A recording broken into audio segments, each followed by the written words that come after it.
Shalom dan selamat datang di podcast Gereja Katolik Santa Monica Krian.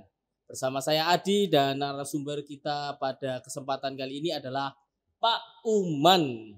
Oke, Pak Uman apa kabar? Kabar baik Mas Adi. Oke, Baik, bebas baik. Covid ya Pak? Puji Tuhan. Mantap. Memang anak-anak Tuhan itu selalu akan bebas Covid ya Pak? Amin. Ya, Pak. Amin. Amin aja ya pokoknya ya Pak ya. Oke, pasti ini penonton juga tidak bertanya-tanya siapa Pak Uman, tapi saya yang akan bertanya, Pak Uman ini siapa di gereja dan perannya seperti apa di gereja? Saya pernah menjadi ketua, saya mengawali saya berkegiatan di gereja ini sebagai ketua kelompok kedamaian. Ya. Kelompok kedamaian. Kemudian saya pernah juga menjadi terlibat di dalam kepengurusan stasi, yaitu seksi Kerawam waktu itu Mas Adi ya. Kerawang. Ya, tapi setelah itu memang saya tidak bisa aktif ya. Tidak bisa aktif ya, karena memang ada kesibukan di luar gereja. Saya mendapat perutusan di luar gereja, sehingga saya susah sekali, wangel bagi waktu, wangel teman. Akhirnya saya tidak bisa aktif ya, rodok suwe ya. Ya 10 cukup lama, agak lama ya, 10 tahun lebih ya. 10 tahun ya, lebih. hampir 12 tahunan lah mungkin ya. Karena saya ada perutusan di luar. Kemudian setelah itu saya kembali aktif di dalam, setelah selesai saya kembali aktif di dalam kegiatan-kegiatan gereja, mengawali itu ikut kepanitiaan, termasuk kepanitiaan membangun gereja Santa Monica Krian ini saya terlibat cukup aktif ya menurut saya. Kemudian setelah gereja ini diputuskan oleh Bapak Uskup menjadi kuasi paroki, saya menjadi sekretaris BG KKP ya, Badan Gereja Katolik Kuasi Paroki Santa Monica Krian. 1 tahun saya menjadi sekretaris BG KKP, kemudian setelah gereja ini ditetapkan menjadi paroki, saya lanjut menjadi sekretaris DPP BGKP Paroki Santa Monica hingga sekarang. Sekarang. Oke. Pak Uman, menarik Pak Uman. Selama Pak Uman itu apa ya? Katakan rehat ya Pak dari kegiatan menggereja itu, Pak Uman apa? Pindah agama atau apa Pak? Bukan, saya masih Katolik. Saya masih anak Yesus saya. Wis, Kristen kan juga anak Yesus Pak. Saya masih Katolik saya. Oke Pak. Jadi saya ada perutusan di luar gereja Mas, mulai tahun 2004 ya. 2004 hingga 2014 ya. Saya menjadi anggota legislatif Mas. Di Kabupaten Gresik. Oke, berarti dunia politik ya Pak ya? Ya, begitu. Masuk di dunia politik. Kemudian bagaimana Pak? Atmosfernya berbedakah di dunia politik dengan dunia menggereja, atau sama di gereja itu juga ada perpolitikan di dalamnya? Di gereja tidak boleh Mas Adi. Nah, untuk berpolitik ya. Tapi ada Pak? Tidak boleh berpolitik. Jadi nggak ada ya Pak? Nggak ada. Oke. Nggak ada politik. Karena kalau politik itu kan memang kita orientasinya kan kekuasaan ya. Jabatan begitulah kalau di politik itu. Tapi kalau di gereja ini kan ya pelayanan kepada umat dan kepada Tuhan. Jadi berbeda. Baik. Nah, ini perlu kita garis bawahi bersama ya, bahwa di dalam gereja itu tidak boleh berpolitik ya. Pure dari pelayanan ya Pak ya. Pelayanan. Ya, betul. Jadi jangan mencari derajat pangkat, ada. apalagi kekuasaan di dalam gereja ya. Kekuasaannya di promo ya Pak ya. Iya. Sebagai kepala kita di gereja ini. Iya. Baik Pak Uman. Kemudian Pak, untuk Pak Uman kan sekarang menjadi sekretaris ke Paroki Santa Monica Krian. Iya. Itu prosesnya bagaimana Pak? Kok bisa terpilih menjadi sekretaris Gereja Katolik Santa Monica Krian ini? Menjadi pengurus paroki itu kan tugas utama kita kan memang ya, di samping pelayanan kan kita membantu Romo Kepala Paroki ya dalam berpastoral di Paroki Santa Monica ini. Tentu ini tidak ada proses seperti pemilihan begitu ya. Tapi ini murni adalah memang kewenangan Romo.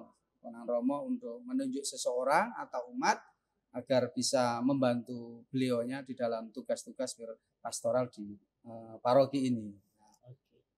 Kemudian tentu Romo minta masukan ya, tidak hanya ya tidak, karena biasanya Romo kan memang informasinya kan terbatas ya, apalagi mungkin Romo juga tidak lama di sini ya kan, setiap Romo kan hanya satu periode itu kan 3 tahun ya, 3 tahun. Tentu butuh masukan banyak untuk mengetahui background, latar belakang, bagaimana keterlibatan seseorang di dalam kegiatan menggereja. Tentu Romo minta masukan kepada pengurus yang lama, kepada ketua-ketua lingkungan, kepada tokoh-tokoh gereja yang ada, agar nanti menunjuk seseorang itu bisa pas begitu kira-kira begitu kira-kira. Oke. Untuk secara kepadatan kegiatannya untuk menyita waktunya Pak Uman sendiri ketika di dunia politik kan sampai meninggalkan gereja ya Pak ya. Karena harus berkarya dengan bidang yang lainnya. Nah, setelah kembali ke gereja Paroki Santa Monica Krian ini dan menjadi pengurus, apakah sama Pak kepadatan dari kegiatannya ketika di luar kemudian kembali mengurus gereja ini? Begini Mas Adi, kita ini kan hidup ini tuh kan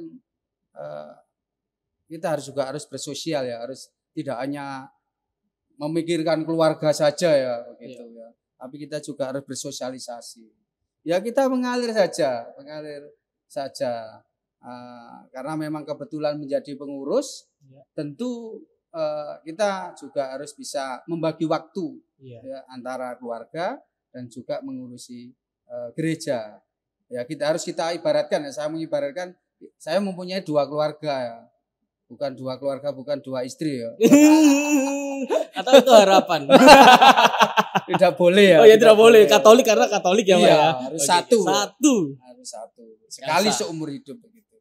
Jadi artinya keluarga ini juga kita perhatikan, tetapi tugas-tugas kita sebagai pengurus, sebagai pelayan, sebagai pembantu Romo Paroki tentu juga harus kita luangkan waktu itu agar semuanya sama-sama dapat kita jalankan dengan baik begitu. Oke, jadi cukup susah kelihatannya Pak membagi waktu antara keluarga kemudian membagi waktu untuk gereja juga. Ya tidak susah sih. Tidak susah ya Pak. Kebetulan keluarga saya memang Katolik, jadi ya kan walaupun tidak menjadi pengurus kan ya nang gereja setiap minggu. Tetap ke gereja. Misa harian ya kadang-kadang lah.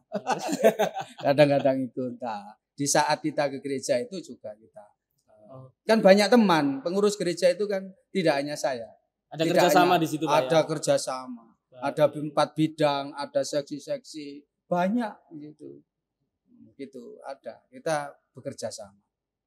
Ada alasan khusus nggak Pak? Kenapa kok Pak Uman ini berkenan menjadi salah satu pengurus gereja, apalagi sekretaris ya Pak ya, tentu kesibukannya juga banyak sekali, kemudian ada kesibukan-kesibukan lain di luar gereja itu sendiri. Kenapa Pak Uman kok mau dipilih Romo untuk mengurus gereja ini? Iya. Balas dendam Mas. Balas dendam dari? Ya wes suwe gak aktif berarti. Mungkin ini kesempatan saya. Ya kira-kira begini Mas, ini kan bulan Mei ya. Ya. Bulan Mei. Bulan Mei kita kenal di dalam gereja kita adalah bulan Maria. Bulan Maria. Ya, pada saat Bunda Maria itu dihampiri oleh malaikat Gabriel, diberikan kabar tentang kehamilannya, ya, bahwa Bunda Maria mengambil Tuhan kita, hamil, ya, mengandung Tuhan kita Yesus Kristus kan. Apa yang disampaikan Bunda Maria? Aku ini adalah hamba Tuhan. Terjadilah menurut perkataanmu. Begitu ya. Kira-kira ya begitu ya. Kira-kira saya juga mengalir saja karena ini ada kesempatan. Tentu saya tidak akan menyia-nyiakan kesempatan ini. Ya tadi ya salah satunya balas dendam. Ijoli begitulah. Ijoli yang mungkin 12 ya kurang lebih 12 tahun saya tidak bisa aktif sehingga ini kesempatan kembali untuk bisa melayani. Tentu akan saya manfaatkan dengan baik sebaik-baiknya. Oh iya, jadi Ya, memang kira-kira. pelayanan itu menjadi kesempatan bagi kita berbakti ya Pak ya kepada Tuhan Iya. untuk kemuliaannya dan sebagainya itu. Baik Pak Umar. Ya, Mas Adi. Berkaitan dengan pembangunan gereja kita Pak ini Pak. Nah itu bisa diceritakan Pak awalnya bagaimana, kita kan juga punya pengalaman tentang gereja yang tidak jadi dibangun karena adanya insiden-insiden tertentu itu, bagaimana Pak sehingga kita bisa memiliki gereja yang seperti ini? Baik Mas Adi, jadi belajar dari pengalaman yang gereja Mangkraksius itu. Oke. Biasanya Bapak Uskup menyebutnya begitu ya. Ya. Jadi maka tentu kita harus berhati-hati ya dalam mengawali proses pembangunan gereja yang baru ini. Ini kan gereja bukan murni baru ya. Ini kan gereja renovasi. Dulu ada gereja kecil ya. Gereja kecil, kita masih stasi dan namanya stasi kebangkitan ya. Stasi kebangkitan Kristus ya, yang menjadi bagian dari paroki Santo Yosef Mojokerto. Ya. Gitu. Maka kita berhati-hati dalam melakukan proses mengawali pembangunan gereja ini. Kemudian dalam proses pembangunan ini juga semua umat terlibat. Jadi mulai anak-anak hingga lansia itu semua terlibat di dalam proses pembangunan gereja Santa Monica ini. Banyak mukjizat yang kita alami bersama-sama. Jadi proses pembangunan ini tentu kita mempunyai pengalaman iman yang ya luar biasa ya. Semua umat terharu, semua umat mengalami itu. Kenapa? Karena ini gereja yang sudah lama kita rindukan ya, hampir 23 tahun lebih kita menantikan adanya gereja ini. Kemudian gereja ini bisa dimulai, tentu ini menjadi kabar gembira ya, menjadi semangat yang luar biasa bagi seluruh umat. Semua umat terlibat di dalam proses pembangunan gereja ini, Mas Adi. Oke, jadi anak kecil waktu pembangunan gereja ini udah lolo gitu Pak? Wah, enggak ya Pak ya? Anak-anak kecil. Apa yang dilakukan Pak? Aduh, sudah yang cilik-cilik berseni apa, kemudian ngangkat paving. Ibu-ibu juga ikut ngangkat paving, semua ikut andil ya, semua ikut andil. Bahkan kita juga waktu itu kita ada basar, ada yang jual klepon, ada jual tape, lemet dan sebagainya. Jadi gereja ini hasilnya ya salah satunya dari lemet, dari tape begitu lah kira-kira. Yang secara tidak langsung ya Pak ya itu ya. Jadi kebersamaannya, kekompakannya luar biasa. Bahkan kita setiap malam ya umat selalu melakukan doa rosario dengan intensi khusus untuk bagaimana proses pembangunan gereja ini bisa berjalan dengan lancar. Ya, kemudian kita juga mendoakan para pekerjanya bisa selamat, tidak ada halangan apa-apa, sehingga gereja yang kita nantikan ini segera dapat terwujud. Bahkan tidak hanya umat Katolik dari Krian saja Mas Adi yang terlibat ya. Jadi dari mana Pak? Kita ini juga umat dari separoki ya. Separoki Santo Yosef Mojokerto itu juga terlibat. Baik umat yang ada di paroki maupun umat yang ada di stasi-stasi, semuanya terlibat. Semua terlibat di dalam mulai proses awal ya, proses awal hingga akhir selesainya pembangunan ini semua terlibat. Maka pada kesempatan ini juga saya ingin mengucapkan terima kasih kepada seluruh umat Santo Yosef Mojokerto dan stasi-stasi yang ada. Tentu ini pengalaman iman yang luar biasa. Begitu Mas Andi. Oke, iya Pak. Jadi kalau saya itu pengalamannya waktu pembangunan gereja itu dari OMK ya Pak ya, dari OMK. Jadi karena setiap malam di sini ada Bapak Ibu yang berdoa dan membawa perbekalan. Jadi kalau kami itu merasa nggak cocok dengan masakan rumah itu, ya kami lari ke gereja. Ya kami cari makan di sini ya. Entah itu buat mie atau apa. Tapi juga ada peran juga dari OMK itu yang menjual buku ya Pak ya. Dan itu juga atas bantuan dari seluruh paroki di Keuskupan Surabaya. Karena kami berkeliling di seluruh Paroki Keuskupan Surabaya itu. Kalau untuk ini Pak, karena kita punya pengalaman dulu adanya penolakan pembangunan gereja. Nah, untuk sekarang Pak, apakah itu masih ada atau malah sudah berubah 180 derajat keadaan sosial kita? Iya, puji Tuhan Mas. Jadi hubungan kita dengan masyarakat di luar Katolik begitu kira-kira sudah bisa terjalin dengan bagus. Bahkan kita pengurus kita gereja kita melalui pengurus kita juga sudah aktif di dalam kegiatan-kegiatan di luar gereja, termasuk kegiatan FKUB, kegiatan-kegiatan toleransi yang ada di Kecamatan Krian. Ini kita begitu aktif, termasuk yang terakhir kemarin kita juga ikut bersama-sama dengan kelompok-kelompok masyarakat, agama yang lain, kita ikut bagi takjil ya. Gereja kita aktif ya melalui pengurus-pengurus kita yang selalu berkomunikasi dengan umat yang lain begitu. Oke, saya pernah dengar cerita Pak bahwa doa gereja kita ini juga pernah didoakan oleh yang non Nasrani Pak. Apa betul Pak itu? Begini, ini ceritanya begini. Nah, pembangunan gereja ini kan biasanya dulu kita awali dengan mengawalinya dengan orang Jawa mengatakan selamatan begitulah, kita buatkan tumpeng dan sebagainya.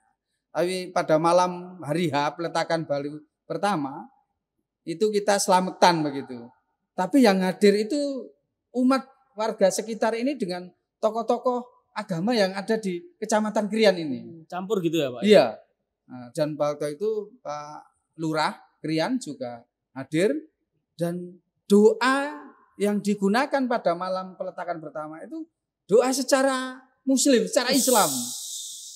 Jadi warga yang hadir itu berdoa sesuai dengan keyakinan dan agamanya, yaitu Islam, mendoakan agar proses pembangunan ini bisa berjalan dengan lancar. Itu sungguh luar biasa itu. Betul. Ini menandakan bahwa kehadiran gereja kita ini sudah bisa diterima, sudah bisa diterima oleh masyarakat yang ada di sekitar Krian ini. Puji Tuhan, puji Tuhan. Itu pengalaman yang luar biasa itu.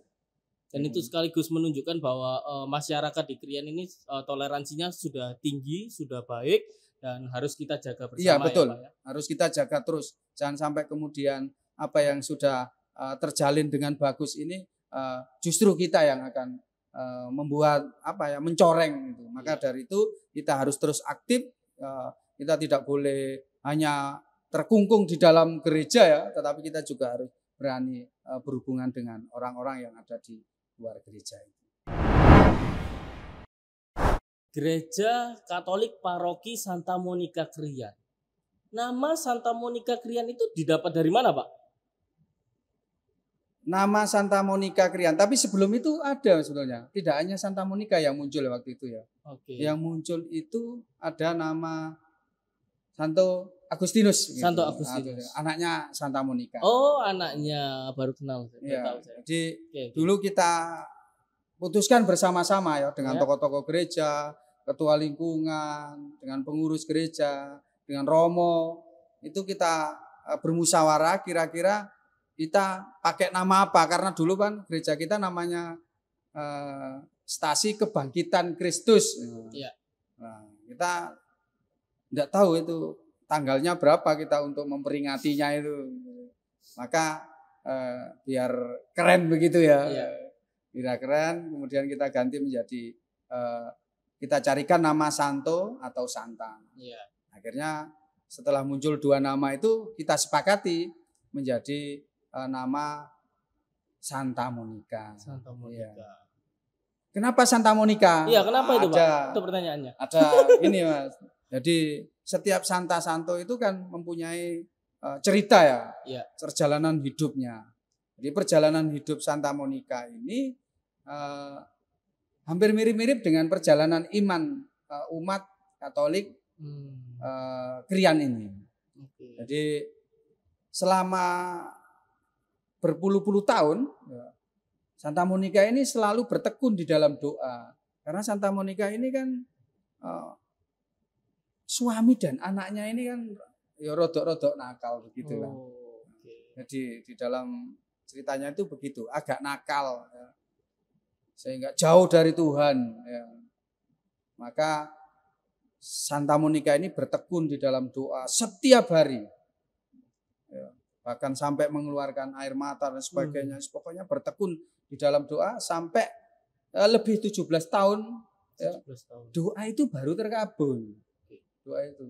Maka nek awak dhewe doa hanya beberapa hari saja belum terkabul ya, enggak boleh putus asa. Enggak boleh putus asa. Oke. Gitu. Ya. Betul. Jadi setelah 17 tahun baru terkabul.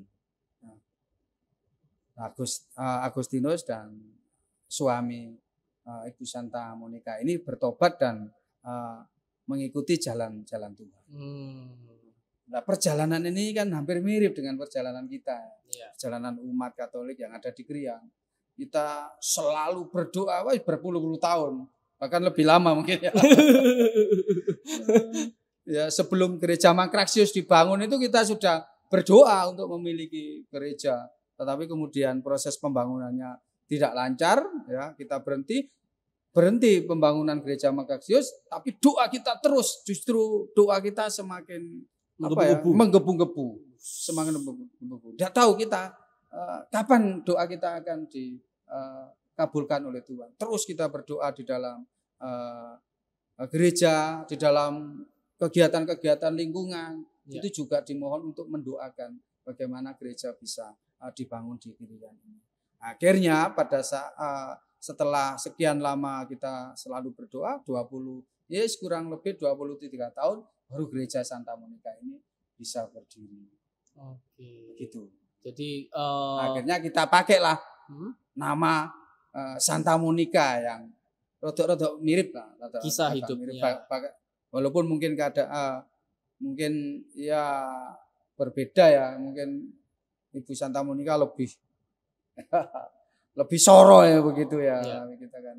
Walaupun begini kan kita masih gereja kita masih kecil tapi kita masih bisa menggunakan. Jadi gak sesoro Ibu Santa Monica, tapi kira-kira kurang lebih rodok podo lah. Rodok podo begitu. Oke, jadi yang diambil itu adalah dari masa penantiannya ya Pak? Iya, begitu. Bukan begitu. Dari nakalnya suami dan anaknya seperti nakalnya umat Stasi Krian, bukan? Bukan ya Pak? Atau Stasi Krian umatnya juga nakal-nakal Pak? Ya wajar lah, bukan itu. Memang kita penantian lama, kesabaran kita. Kesabaran umat. Walaupun kadang ya di dalam perjalanan doa itu mungkin bendoino didoano tapi yo kapan iki dikabulno. Ada saja, tapi terus kita saling menguatkan. Ya, saling menguatkan satu dengan yang lain. Walaupun di saat teman kita sudah mulai putus asa, ya, mungkin teman yang lain memberikan dorongan, memberikan kekuatan. Betul. Jadi kita saling menguatkan lah untuk bagaimana kita terus berdoa sehingga kita dapat mewujudkan itu gereja ini. Oke, berbicara tentang tadi disampaikan juga ketekunan, kesabaran, di mana kita tahu bahwa dunia kita, bumi kita ini telah mengalami pandemi ya Pak ya, COVID-19 yang cukup menyita kegiatan-kegiatan kita sehingga tidak leluasa untuk melakukannya. Nah, untuk di Gereja Katolik Paroki Santa Monica Krian sendiri ini bagaimana Pak untuk beradaptasi terhadap adanya pandemi COVID-19 ini?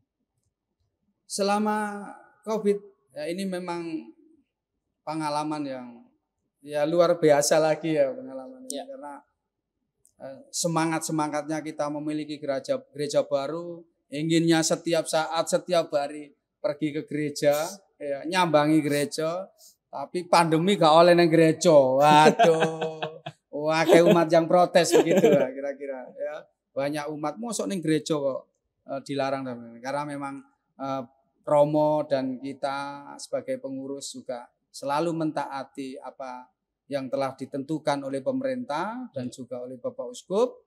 Maka selama masa pandemi, gereja kita tidak melayani umat secara langsung.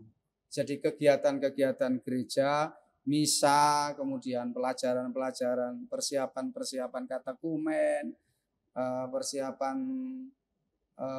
komuni pertama dan lain-lain itu kita rapat-rapat itu semua kita laksanakan dengan daring. Untuk misa agar umat tetap dapat mengikuti misa, maka kita juga menyelenggarakan melaksanakan misa secara live streaming, bekerja sama dengan teman-teman Komsos dengan peralatan seadanya, peralatan seadanya. Peralatan seadanya, yang penting bagaimana umat bisa mengikuti misa live streaming. Karena kadang umat itu waktu awal-awal kan kita tidak mengadakan live streaming, tapi umat justru usul, ya mungkin karena kecintaannya terhadap gereja ya, sehingga kalau live streaming dengan gereja lain itu rasanya kurang mantep begitu ya. Tapi kalau live streaming dari gereja kita kan, ya kita misa dari rumah tapi seakan-akan itu jiwa kita itu ya hadir di dalam gereja Santa Monica ini. Jadi kita laksanakan misa live streaming gitu. Oke, jadi semua kegiatan menggereja dilakukan secara daring. Bagaimana dengan ini Pak? Kegiatan-kegiatan sosial gereja khususnya di masa pandemi itu apakah juga melakukan atau ya yang penting misa atau bagaimana Pak? Begini Mas, jadi kita juga ambil bagian ya di dalam masa pandemi ini ya. Sebagai murid-murid Kristus tentu kita tidak boleh diam ya. Kita juga berupaya melakukan kegiatan-kegiatan sosial, termasuk kita melalui seksi PSE ya, itu pengembangan sosial ekonomi, itu juga melakukan pembagian sembako ya.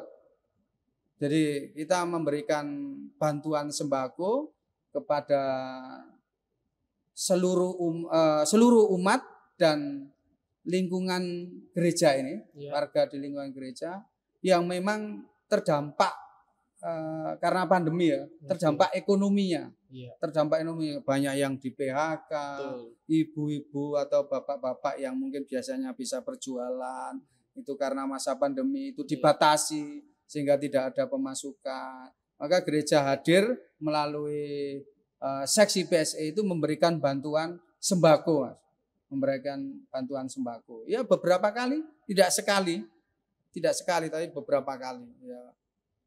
Yang besar itu, yang dalam jumlah besar itu ya sekiranya lebih 2 kali ya, belum yang kecil-kecil ya, dalam kapasitas kecil. Kemudian bagi umat yang terpapar, yang melakukan isoman, isolasi mandiri di rumah, gereja juga hadir.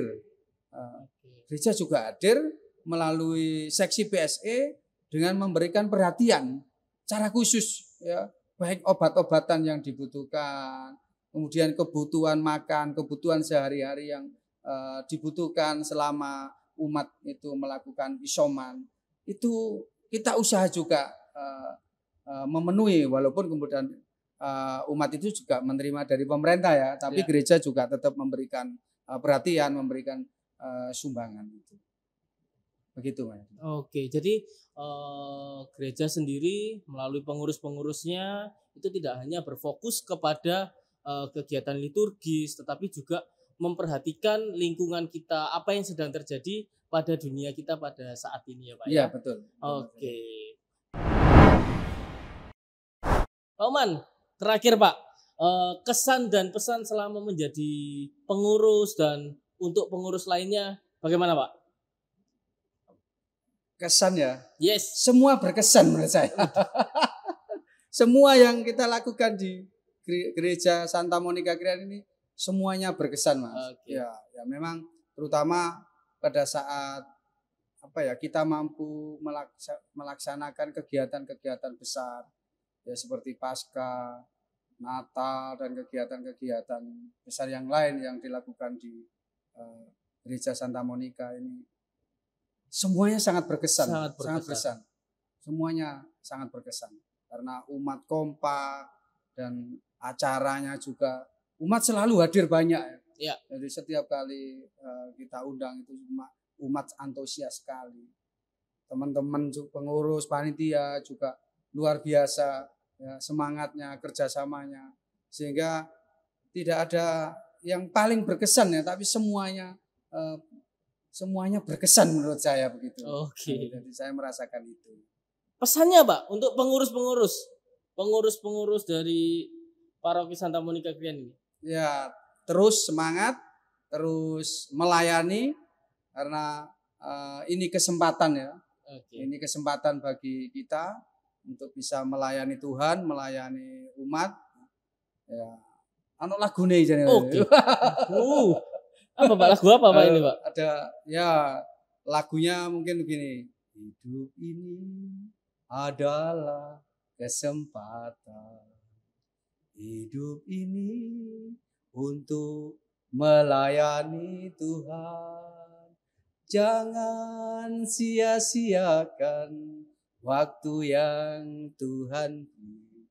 Hidup ini hanya sementara. Jadi hidup ini sementara, maka harus kita gunakan untuk melayani Oke, Tuhan. semangat pokoknya dalam pelayanan.